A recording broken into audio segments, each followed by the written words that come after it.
बिस्मिल्लाहिर्रहमानिर्रहीम। अस्सलाम वालेकुम स्टूडेंट्स। प्रिंसिपल ऑफ इकोनॉमिक्स में हमने एक्सरसाइज नंबर 13 स्टार्ट की हुई है, जिसमें हमारे पास रेवेन्यू का फंक्शन दिया हुआ होता है। उससे हमने मार्जिनल रेवेन्यू और एवरेज रेवेन्यू दोनों को फाइंड करना होता है। फिर हमने मार्जिनल रेवेन्यू का स्लोप मालूम करना होता है, यानी सेकंड डेरिवेटिव लेना होता है रेवेन्यू का। और फिर हमने जो ए आर है उसका सेकंड डेरिवेटिव लेना होता है, उसका डेरिवेटिव लेना होता है, यानी ए आर का स्लोप भी हमने मालूम करना होता है। जैसे हमारे पास स्टेटमेंट दी हुई है, with the following revenue function find A R and M R functions, slope of A R and slope of M R. अब हमारे पास जो क्वेश्चन दिया हुआ है वो है टी आर यानी कि total revenue is equal to 75Q minus 4Q square. ये हमारे पास टोटल रेवेन्यू की इक्वेशन दी हुई है। जो हमने पहला क्वेश्चन किया था उसमें हमारे पास पी की इक्वेशन थी जिसे हमने अरेंज करना था, लेकिन यहाँ पे हमारे पास डायरेक्ट टोटल रेवेन्यू की इक्वेशन दी हुई है, मतलब इसे हमने अरेंज नहीं करना और ना ही हमने इसे क्यू के साथ मल्टीप्लाई करना है, क्योंकि हमारे पास टी आर ऑलरेडी गिवन है।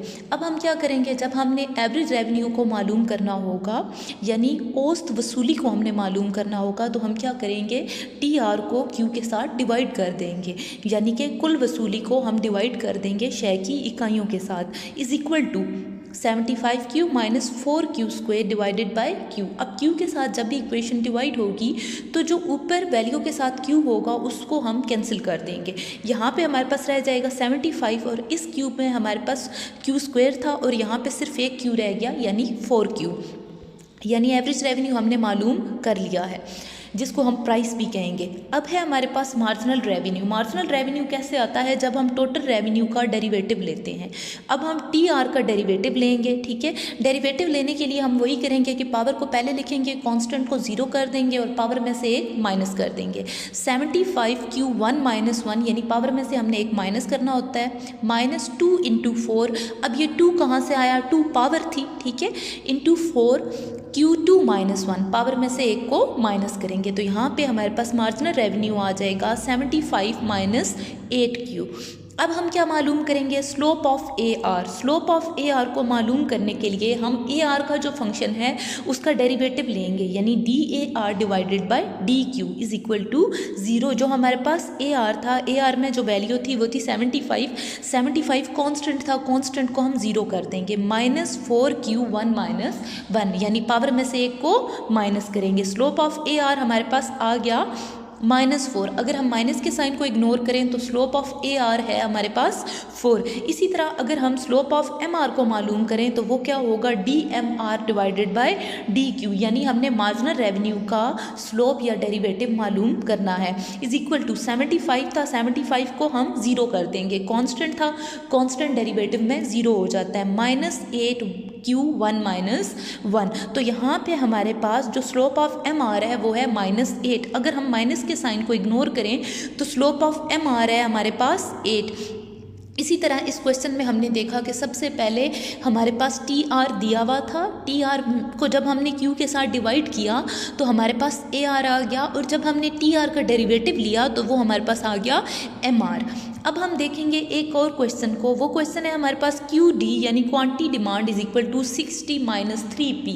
अब क्वेश्चन अगर आपके पास इस तरह आ जाए और आपको करना है, आपने एम आर मालूम करना है, स्लोप ऑफ ए आर मालूम करना है और स्लोप ऑफ एम आर मालूम करना है, तो आप सबसे पहले क्वेश्चन को अरेंज करोगे किस तरह से कि हम इसको P के लिए सॉल्व करते हैं। 3P इधर माइनस का था, जब इस साइड पे आ जाएगा तो 3P पॉजिटिव का बन जाएगा, 3P इज इक्वल टू 60 उधर ही है, क्यू डी इधर प्लस का था, इधर जब आएगा तो माइनस हो जाएगा।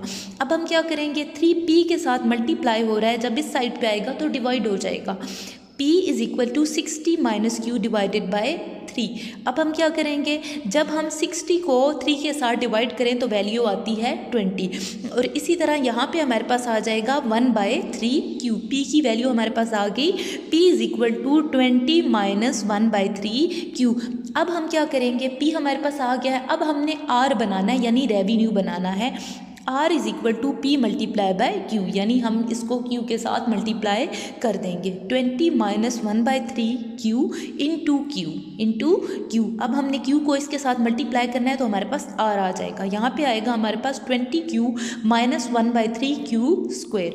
अब हम क्या करेंगे, इस एवरेज रेवेन्यू को मालूम करेंगे, यानी औसत वसूली को मालूम करेंगे। एवरेज रेवेन्यू को हम प्राइस भी कह रहे होते हैं, पी भी कह रहे होते हैं, यानी एक चीज़ को फ़रोख्त करने से जो हमारी वसूली हुई है वो क्या कहलाएगी, एवरेज रेवेन्यू। एवरेज रेवेन्यू को हम क्या करेंगे कि जो हमारी टोटल रेवेन्यू होगी उसको हम शय की इकाइयों के साथ डिवाइड कर देंगे। लेट्स सपोज कि हमारी टोटल रेवेन्यू 50 है और हमने 10 चीज़ें बेची हैं तो वो होगा 10। तो हम जब 50 को 10 से डिवाइड कर देंगे तो हमारे पास AR आ जाएगा 5। ये उसकी मिसाल दी है मैंने, लेकिन यहाँ पर अगर हम क्वेश्चन को देखें तो वो है AR = R divided by Q। अब हम क्या करेंगे, 20Q - 1/3 Q² divided by Q। अब हम इसको Q के साथ डिवाइड करेंगे, 20 के साथ जो Q था वो Q के साथ कैंसिल हो जाएगा, यहाँ पे हमारे पास रह जाएगा 20 - 1/3 Q। यहाँ पे Q² था, एक Q कैंसिल हो गया तो पीछे रह गया एक Q।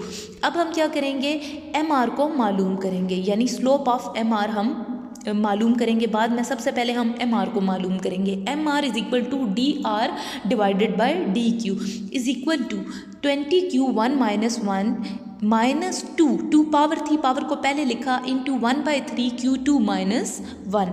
अब यहाँ पे हमारे पास 20 रह जाएगा, 2 1 के साथ मल्टीप्लाई होगा तो इधर 2 आ जाएगा डिवाइडेड बाय 3Q। अब हम क्या करेंगे, स्लोप ऑफ MR को मालूम करेंगे। जैसे MR था हमारे पास 20 - 2/3 Q, 20 0 हो जाएगा और यहाँ पे हमारे पास रह जाएगा -2/3 Q साथ होगा 1 - 1। अगर हम माइनस के साइन को इग्नोर करें तो हमारे पास स्लोप ऑफ MR है 2 डिवाइडेड बाय 3।